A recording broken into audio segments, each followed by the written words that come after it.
Everyone, Alon Mizrahi here. This is the Mizrahi Perspective. Welcome. How are you? It's been a while since I made a new video, and it's mainly the fault of YouTube and the way it is doing all it can to crush creators like me and make this journey or this work for us really joyless. And so I had to take a minute to think about what I'm going to do with my videos. And I reached some conclusions, and I'm going to share it on my next video, which is going to be my farewell video to YouTube. I'm going to continue posting on my Substack, which is going to be my main or almost exclusive place. I don't want to be on YouTube anymore. YouTube is a disgusting Zionist enforcement platform. It's not for me. I need freedom and I want freedom, and I can't be under a threat of having my work deleted with all the comments, with all the interactions. It's not for me. So I'm going to talk about this more in my next video, because the subject of my next video is going to be very relevant for this topic as well. And I think you might want to watch it. I'm not deleting my channel. I'm not removing it from YouTube, but I'm not going to post new materials for quite a while. But that's it about this now. I'm going to talk about this in depth in my next video. The subject of this video, and I have to tell you, every time I talk about current things, about the Holocaust in Gaza, this requires going through so much sadness. So much sadness. I mean, you have to go through it. You have to be with it. I can't just talk about things, I can't be detached. So every time I approach this, I have to go through an ocean of sadness, because the pain and suffering that's coming out of Gaza, and we can almost hear and feel, it is unbearable. What I do think is happening now is we have reached bottom. We have touched bottom. This is, as the title of this video says, our darkest hour as a collective, because we are a big collective united by love and concern for Gaza and Palestine. Not much else connects us. I mean, humans are always connected, but in terms of our interests, in terms of our biographies, in terms of who we are, I'm not sure we would have met without Gaza.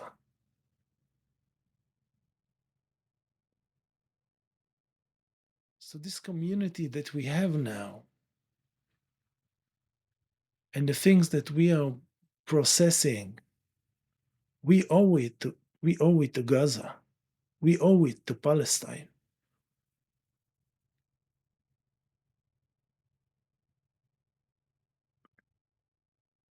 And once the UN has declared official famine in Gaza, level 5, the highest level of famine that people know how to measure,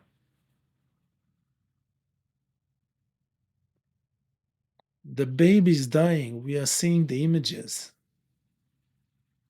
But Zionist social media won't allow us to show these images. And we need to remember this. We need to remember this. Because as I've been saying from the beginning, there's gonna be a tomorrow, and there is a tomorrow for this.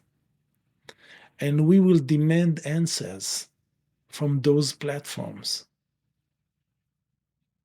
We will want to know why and how they sided with the country and the people carrying out a Holocaust. And once the UN has declared this famine, every last veil and cover,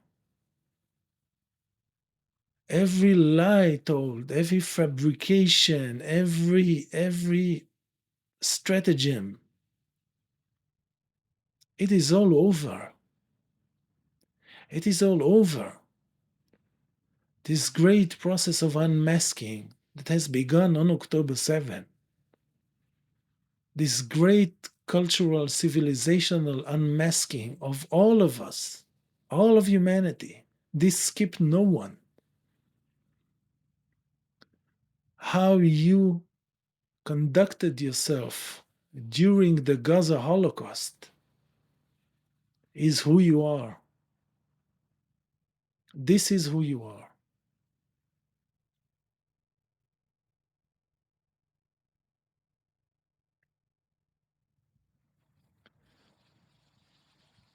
This great unmasking that began on October 7 and continued with the entire West fighting this, okay, siding with the genociders, siding with the extermination, siding with the bombs against the babies, relentlessly, daily, all the time.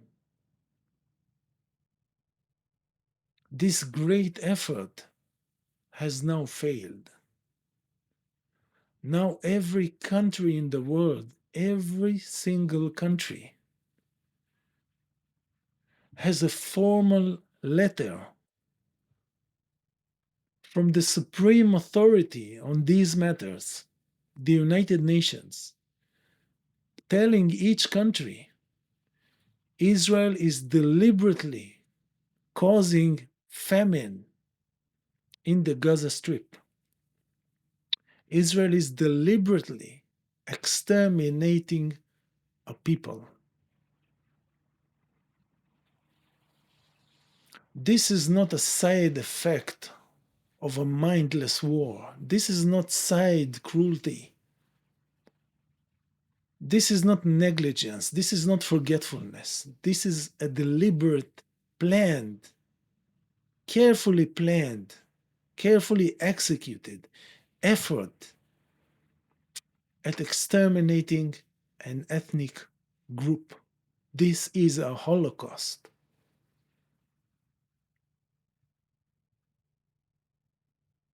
And we have reached bottom in the sense that this is as bad as it could ever be. This is the darkest hour, the darkest hour, the darkest that we have experienced. We have one country helped by a whole group of countries deliberately exterminating a people through bombing.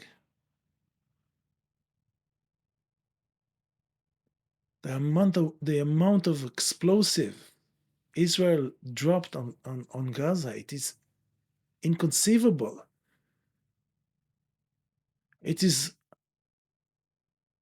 whole streets and cities filled with boxes with explosives and missiles and rockets.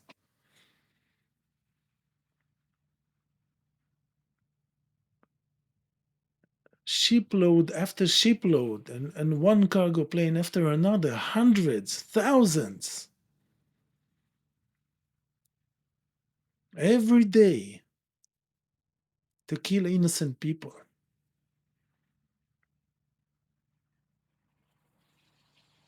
And we are seeing this recognition, what I just described, getting through. They cannot defend against it. They cannot block it. They cannot stop it. It is getting through. Yesterday, we saw in the Netherlands ministers, a whole political party resigning from government over the refusal of the Dutch government and the Dutch parliament to take more serious measures and actions against Israel. This is breaking governments. We are seeing in the US one town hall after another being disrupted, being destroyed, being thrown into disarray over the Holocaust in Gaza.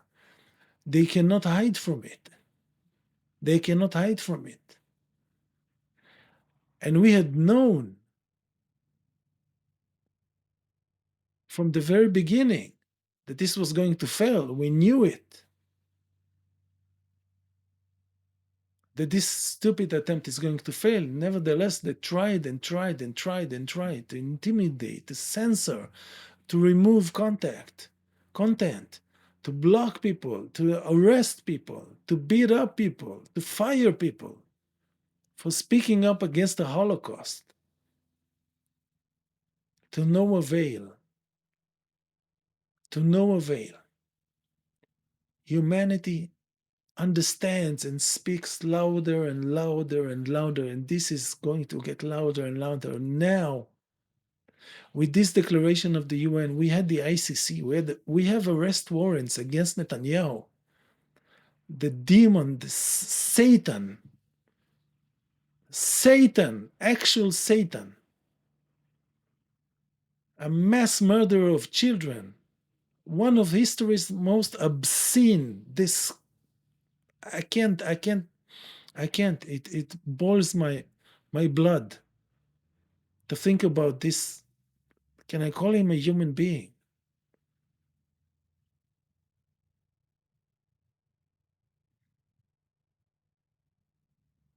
People are speaking up more and more. People who were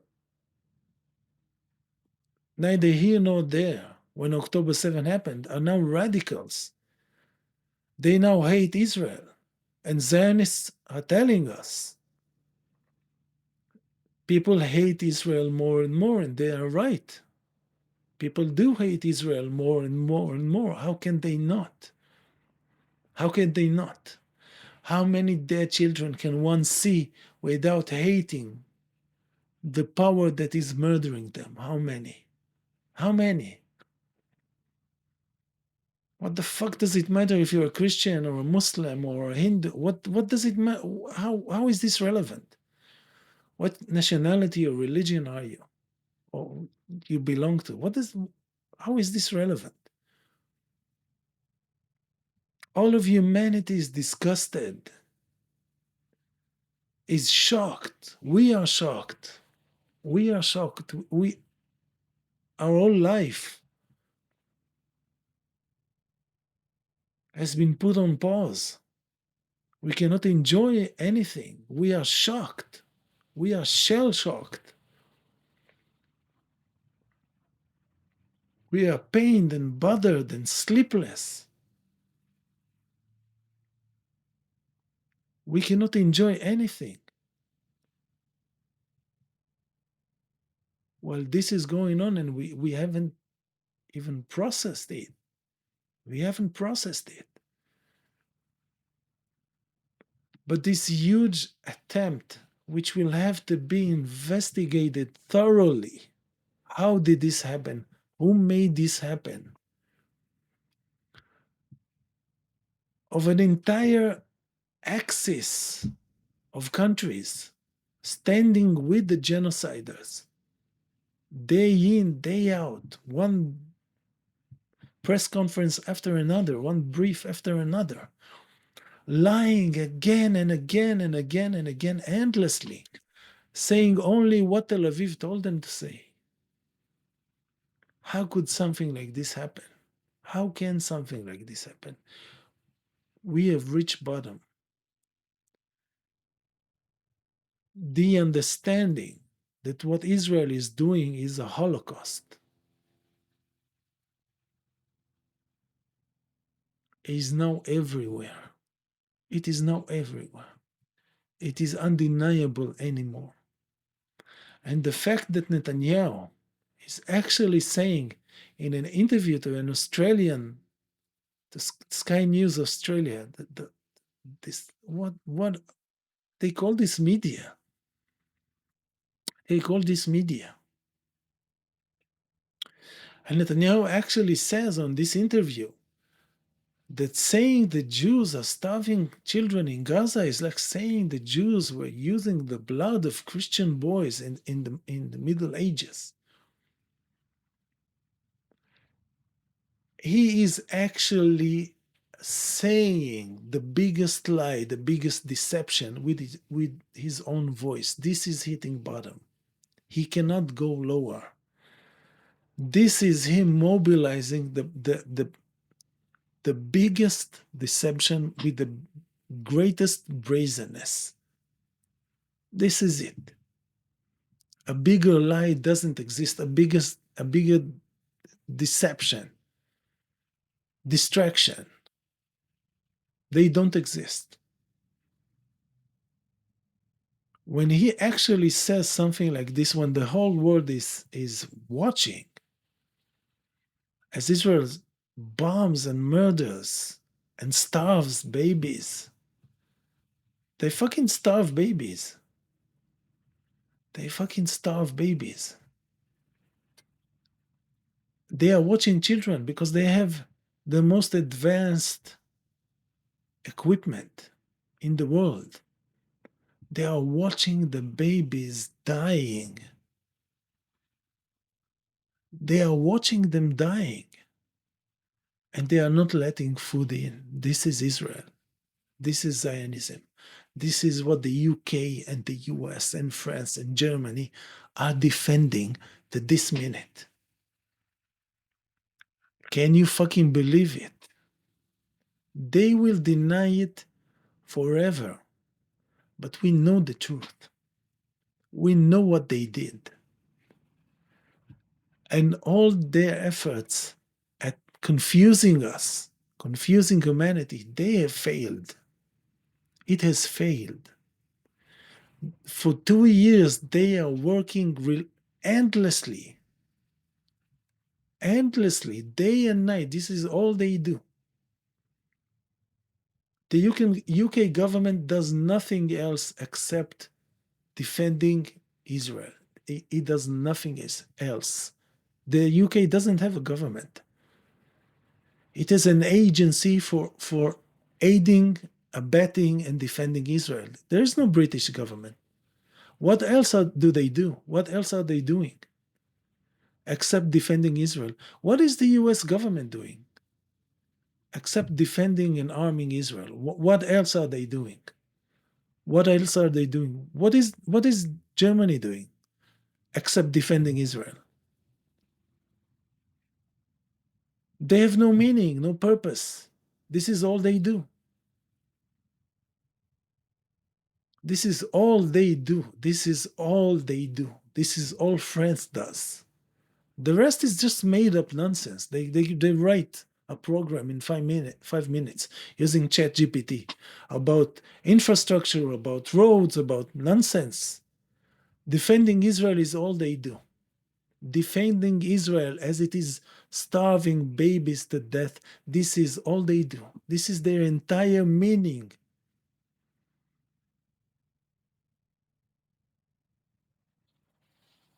And everyone sees it. Everyone sees it. They can remove all the videos from YouTube, each and every video ever made. They can arrest all of us. It won't help. People see what's happening. People see what's happening.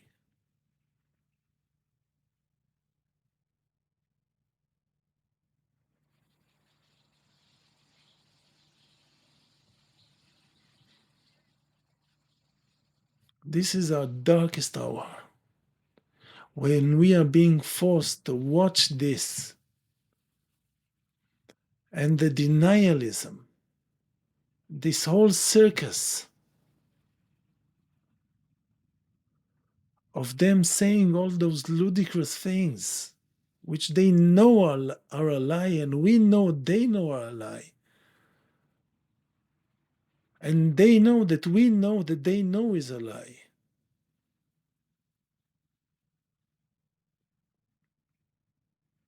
Well, this goes on day in, day out, and Israel is murdering all the journalists, all the doctors, torturing.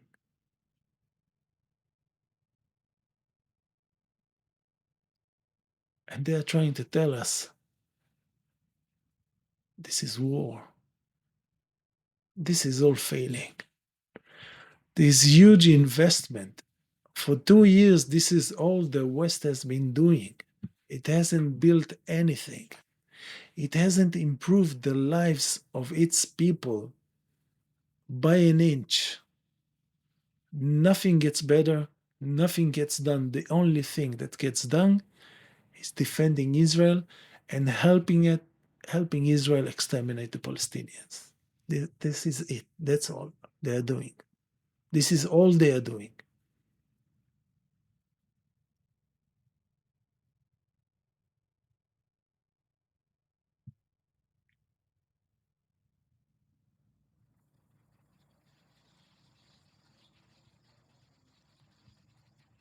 And the resistance is spreading in Europe and spreading in the US, because humanity can't be fooled forever, can't be fed such blatant, ridiculous lies forever. Resistance is building. The Australian Prime Minister had to say something and to do something because Australia has the biggest demonstrations it ever experienced over Gaza.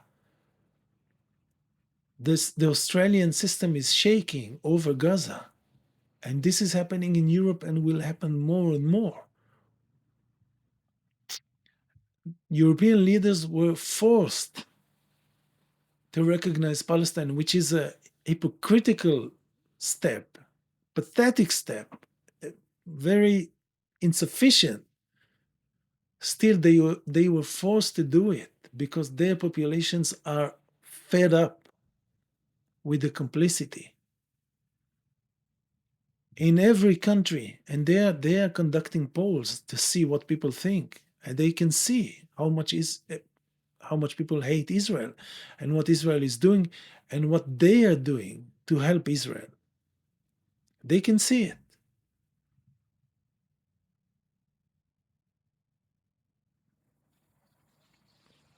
So what I think we're going to hopefully see now, and it's probably going to take a month or 2 or 3, is normalcy starting to kick in again, because we have reached bottom. When an undeniable open Holocaust is happening, and this is openly recognized by all, by the UN, this is it. They have nowhere to hide anymore. And their animosity towards what Israel is doing towards Israel as an ideology towards Zionism, they can't handle this.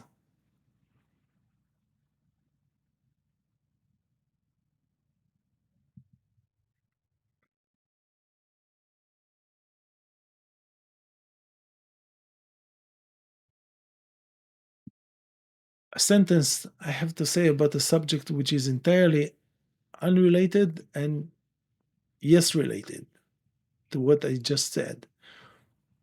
And I've said it a couple of times, but I'm going to repeat this because this is something I actually enjoy talking about. The US is talking about attacking countries in Latin America, from Mexico to actually going to war with Venezuela, which is more deranged that me and you need to describe even. This is what the US is doing now, and they have this fantasy of taking over Venezuela's oil.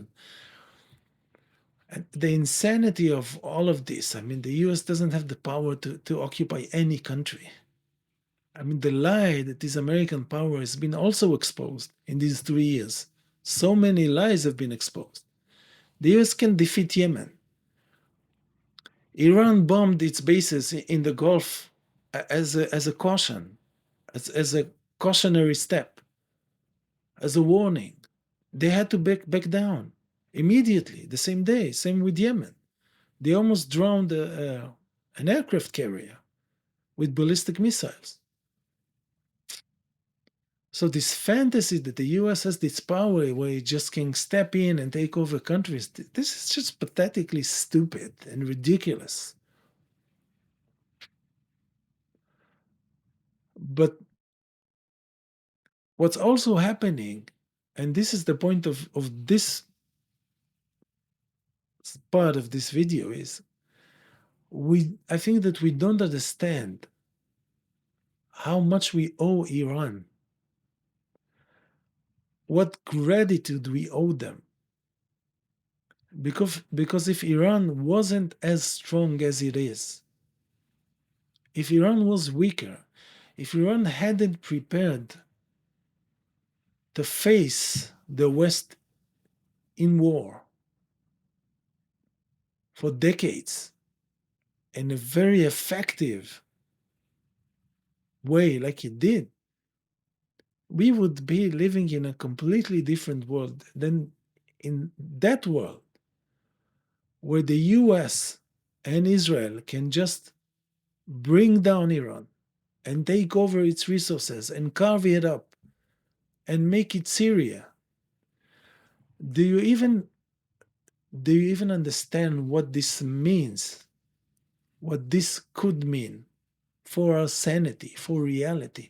If a scenario like this had come to pass, then it would take 50 years more to start rolling back Western colonialism.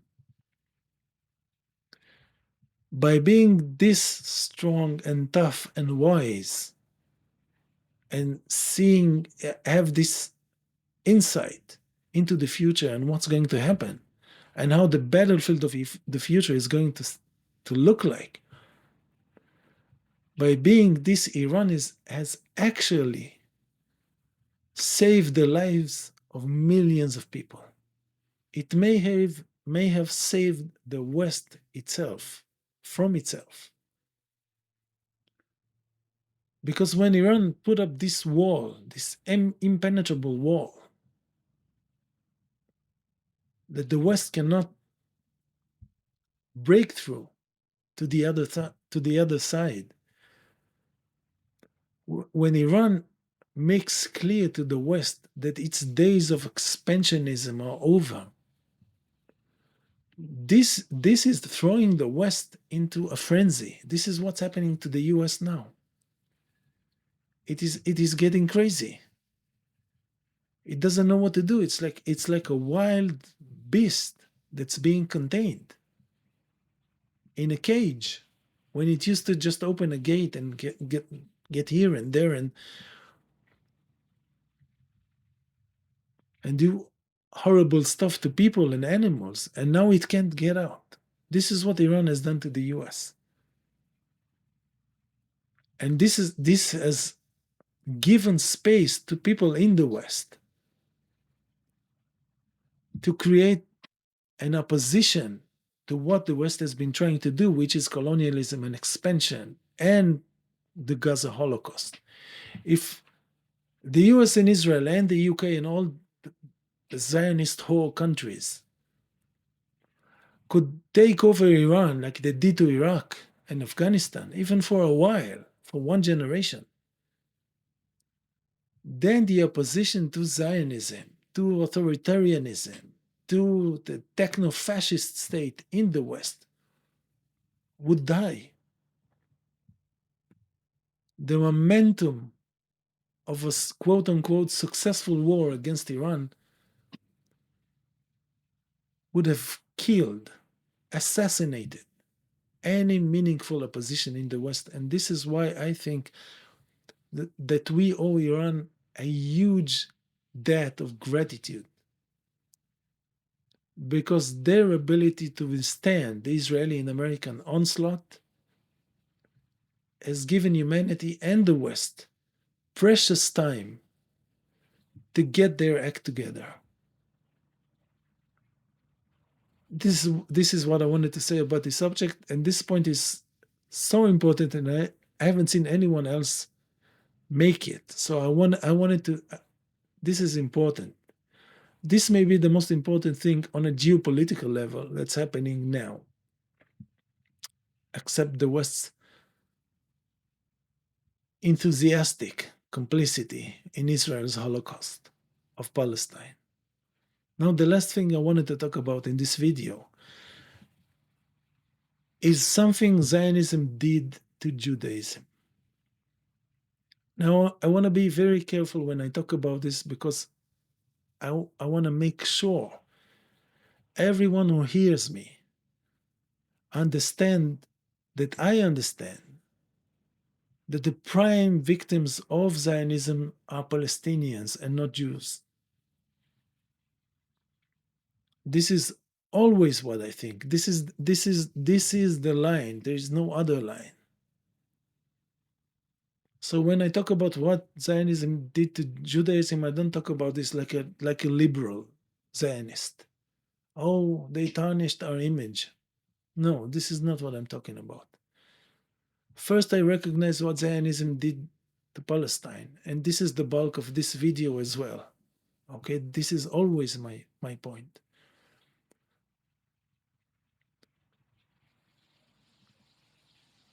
But looking forward, looking ahead, what Zionism did to Judaism, and I think that Judaism, to a large extent, is already dead and over because of this Holocaust. But I'm going to talk about this more in at a different time. What Zionism did was politicize Judaism.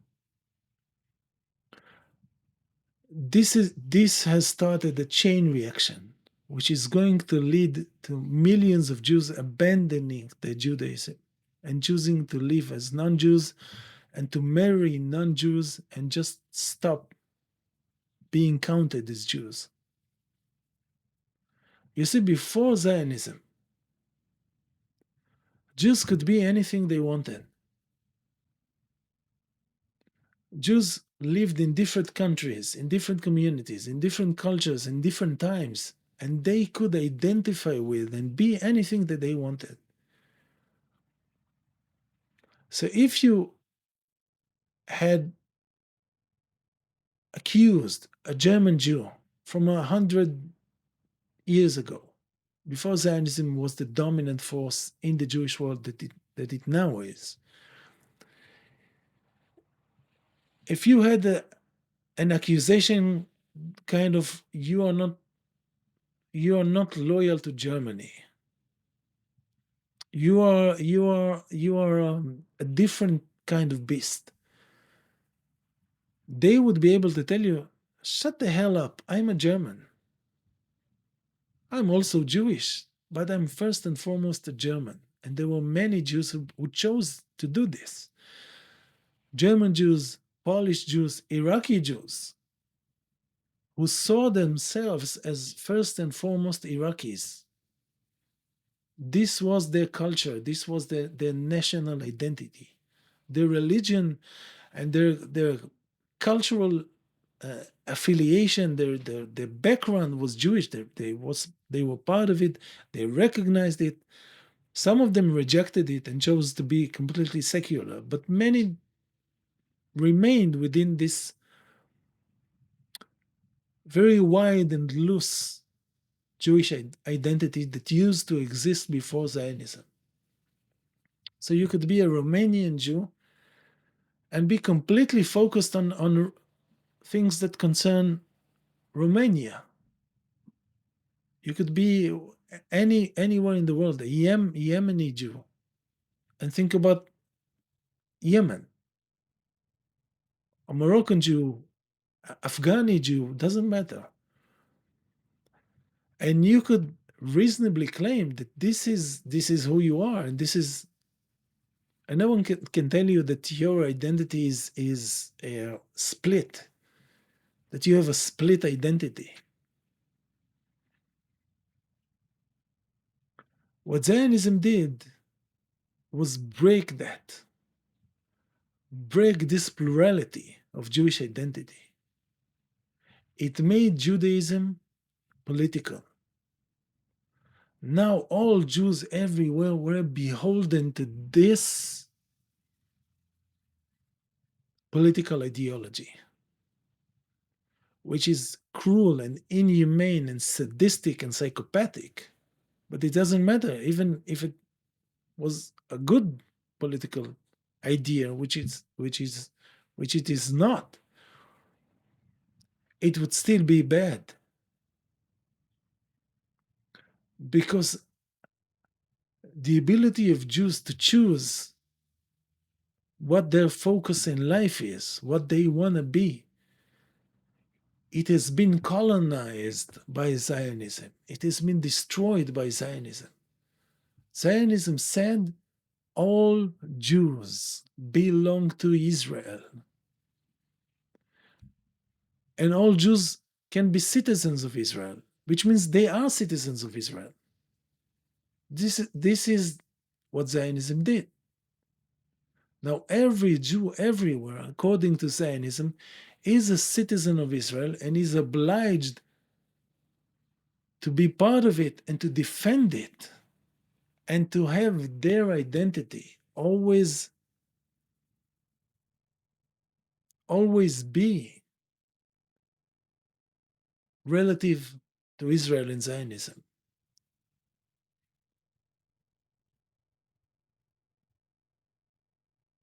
Since Zionism, Jews don't have freedom anymore.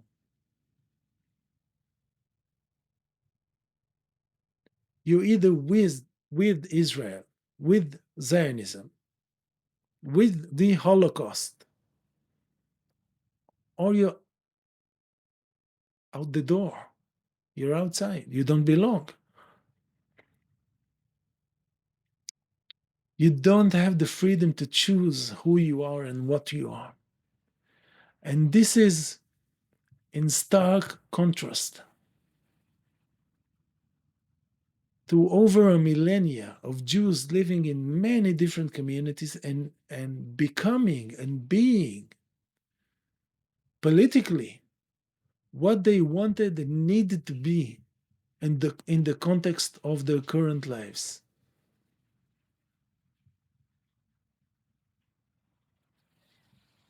But since Zionism, and especially since the establishment of Israel, and this colonial mentality that Zionism has, even for Jews, Zionism is a colonial movement. It seeks to always colonize and expand and take over. Now, if you're Jewish,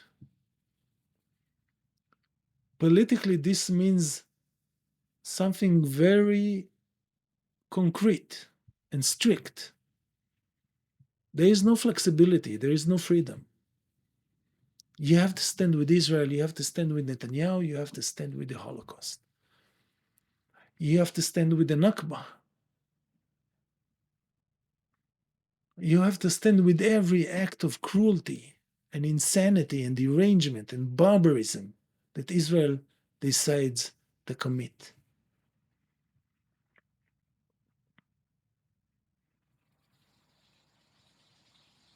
So Judaism went from being this rich field of opportunities, of potential identities and point of views, to this singular, draconian, colonial thing. And this is something Jews did to themselves. This is not something another nation, another country did to Jews. This is something Jews did to themselves. Right? When they collectively said, we identify with Israel, Zionism is our religion.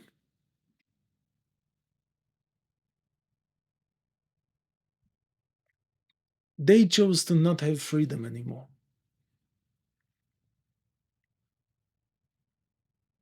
And this is what I think, because there's no flexibility anymore. I know that in the US, mostly in the US, maybe somewhere else, people have this fantasy that Judaism can be this pluralistic and liberal and yada yada. But I know, and you know, and we know that this is nonsense. You cannot invent what Judaism means now. Why would you? To what purpose?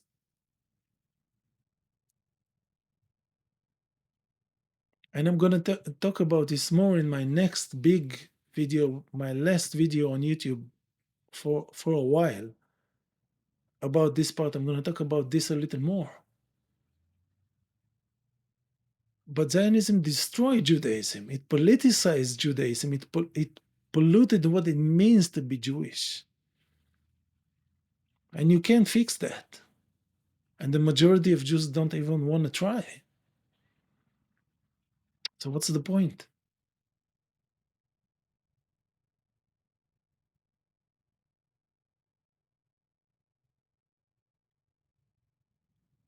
This place of having no choice